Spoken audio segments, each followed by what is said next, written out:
आमची सकाळची सुरुवात होते अशी, झोप तर पूर्ण झाली नाही तरी पण मी उठवते आणि उठल्यावर बघा यांच्या कशी नाटकं सुरू होतात, ही फरची वेळेस लोत राहते.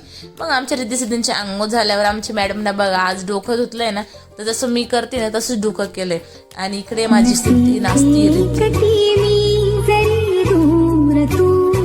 तुझी ओढ अजून काळ जात आहे. गाणे चालू असले तर आमची मॅडम खूपच नाचते. इकडे मी करत होते आम्हाला सगळ्यांना उपमा नाश्त्यासाठी. आज संडे आम्ही सगळेजण लेट उठलो होतो.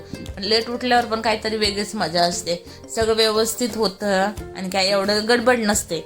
रिद्धी सिद्धीची दररोज शाळा असते, त्याच्यामुळे एवढी गडबड उठा चला पटकन. आज रिद्धी सिद्धी पण मोकळे आहे, मी पण मोकळे. आज सगळं दम्मादम्माने चालू होतं आमचं. काही घाई नाही, काही गडबड नाही, प्रत्येक गोष्ट हळूवार चालू होती. इकडे माझा उपमा होत आलेला होता आणि इकडे झाला होता उपमा. उपमा इतका छान झाला होता, असं वाटत होतं कधी खाऊन कधी नाही. आणि माझ्या हाताने उपमा खरं खूपच छान होतं. मला उपमाची रेसिपी चांगली जमते आणि माझ्या हाताची टेस्ट खूपच चांगली आहे उपमाची.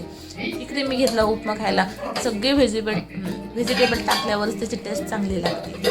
असं मला नाही आवडत की बाबा बिना व्हेजिटेबलचं टाकलेलं. हे मस्तपैकी झाला होता माझा उपमा आणि इकडे लागले तुम्ही खायला. मला तर वाटत होतं कधी खाऊ आणि कधी नाही. इकडे घेतला मी उपमा आणि खायला लागले. तर खरं खूपच छान झालेला होता उपमा. म्हणजे मीठ पण जास्त नाही, कमी पण नाही, सगळं प्रमाण हे व्यवस्थितच झालेलं होतं.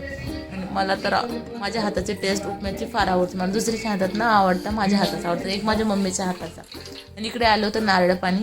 आज मस्तपैकी आम्ही नारळ पाणी पिले, पोटभर नारळ पाणी पिले.